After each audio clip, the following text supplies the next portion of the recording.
with Mike Duraco.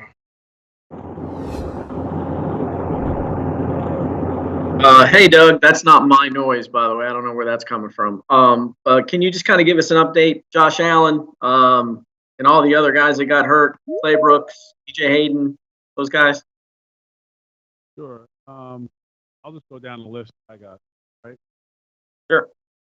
This will be limited. You know, he is Shaughnessy limited on the field. Sidney Jones yet. So, that's been well. I haven't seen him. I have his special protocol. He's out any step. Jared Wilson will be limited this week. DJ Hayden.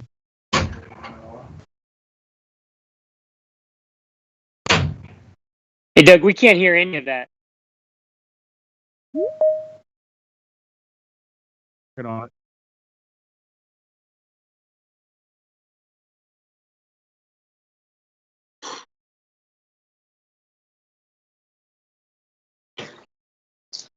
Try again. How's that now? You guys hear me? All right, they got it. Much better, much better. Much better. Okay. Did you get any of that, what I said, or no? Not really. Sorry. No, don't be sorry. It's fine. I think from the game yesterday, I think Daniel Thomas, Josh Allen, and let me see who else I have. DJ Hayden. I think those guys will be out for quite a bit of time. So I think as we make the decisions on IR and everything, that'll come out later in the week. So those three are out. Everyone else was still waiting on stuff to come back on. I think Norwell will be out. I don't know how long, but he'll be out for this week. And then I think we're waiting on Clay Brooks, see where he is. If there's anybody else specifically, you guys can go ahead and ask. Is Josh Allen, was that an ACL, MCL, or knee sprain? Can you give us a little bit more on what that injury may be? Yeah, it's not any ligament damage, but it's still enough to be out for some time. That's about all I'll give out. I might give you more later when I get more specific. Okay, thank you. Yeah, no problem. Thanks, Durac. We'll go to Mark Long. Yeah, Doug, I know you said you probably wouldn't have a quarterback update today, but I wanted to ask anyway. Have you, after looking at it, do you have any idea whether you'll stick with Luton at this point? I think myself, Jay, and Ben, have talked about it, but again, it's tough on today. We had to get through everything we have to get through. So, we discussed it. We're going to talk about it more, later this evening, late this afternoon before we start game planning.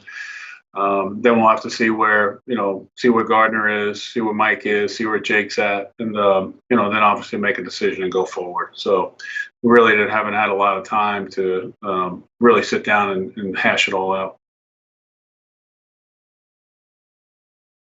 And then with the secondary, losing those guys, what does this mean for? I think we talked about Barku and Scott. Is it they're just going to have to step up? Is this a good opportunity for them to maybe get some playing time as rookies? Yeah, they got some, last week. I think yesterday, Barku had about 16 snaps. Josiah had about 4 or 5. Obviously, if we don't have anyone going out there, we have no one else. So those guys will have to be able to get in there and step up. Thanks, Mark. We'll go to John Shipley. Hey, Coach. What would you like to see Jake do, in practice this week to kind of respond from the game he had yesterday?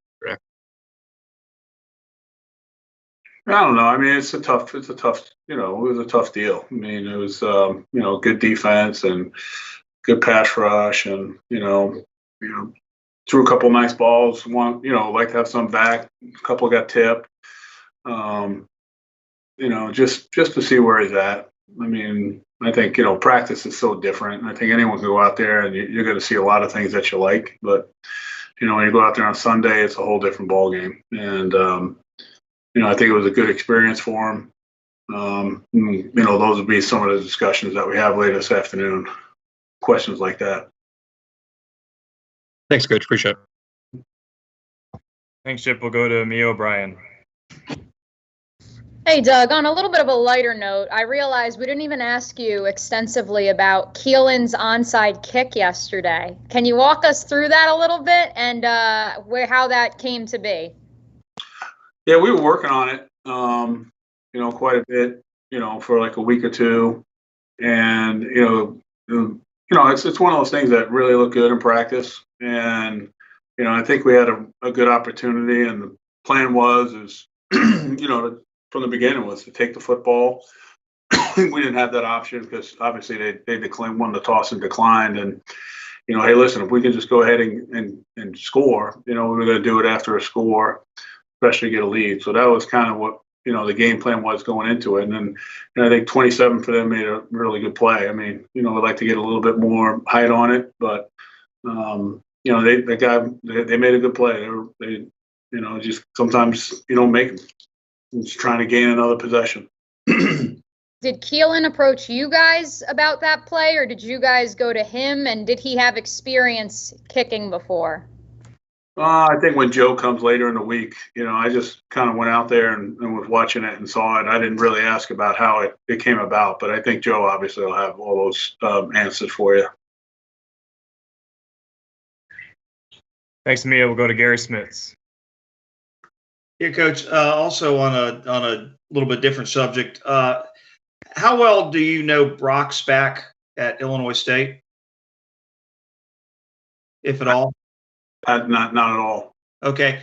The program you've got obviously two guys out of his program, and O'Shaughnessy and Robinson. They've got a couple other guys in the NFL, and from the conversations I've had, it's a very disciplined college program. There's an emphasis on toughness. He gets kids with chips on their shoulders a little bit and everything. Could you tell when you first saw James, and then you got both James, Shaughnessy and Robinson, that they were in college programs kind of like that?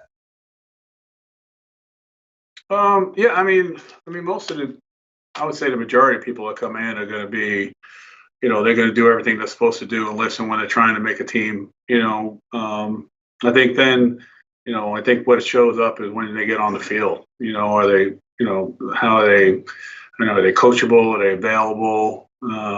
James has had some injuries, but he worked hard to come back from them.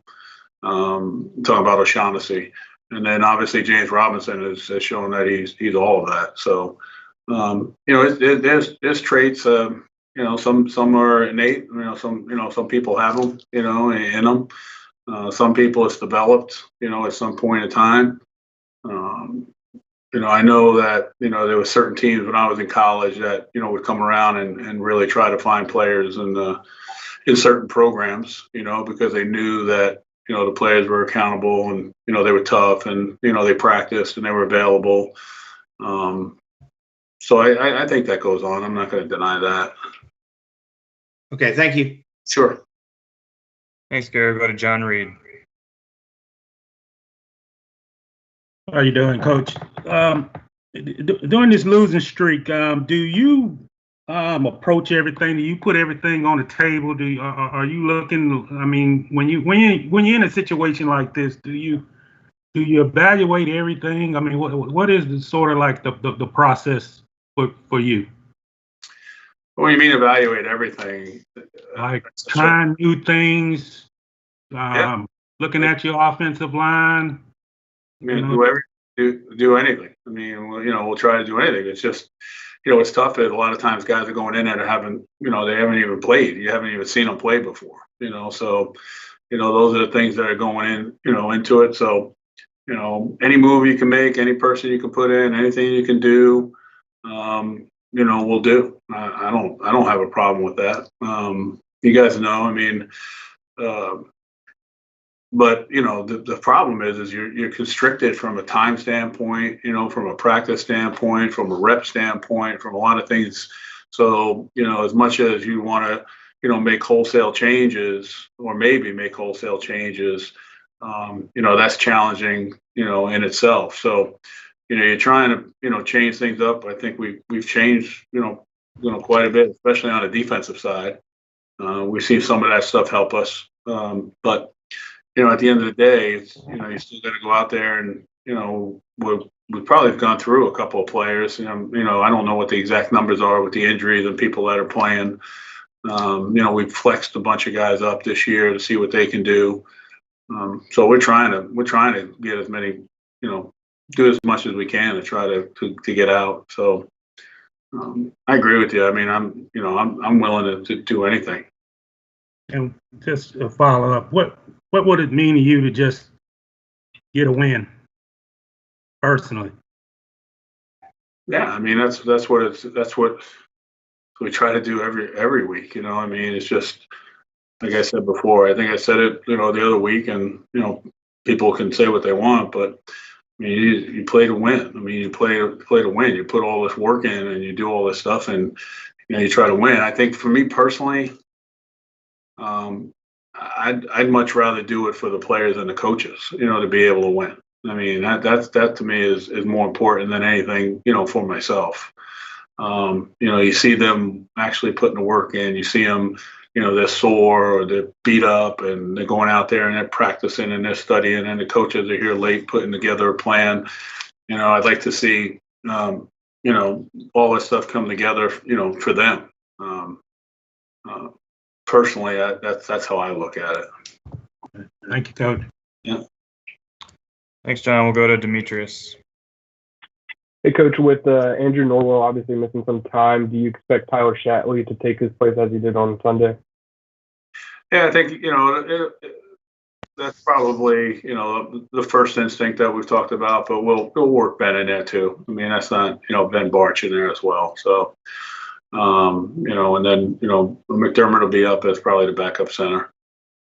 How much of this season has sort of been impacted by the injuries? I know you don't ever want to make any excuses, but you've had a bunch of injuries on the defensive side of the football, a couple on the offensive side of the football prior to the season, players opting out, players getting hurt. How much of this season has been impacted due to injuries? Yeah, I don't know. I think that's something you might look at the end.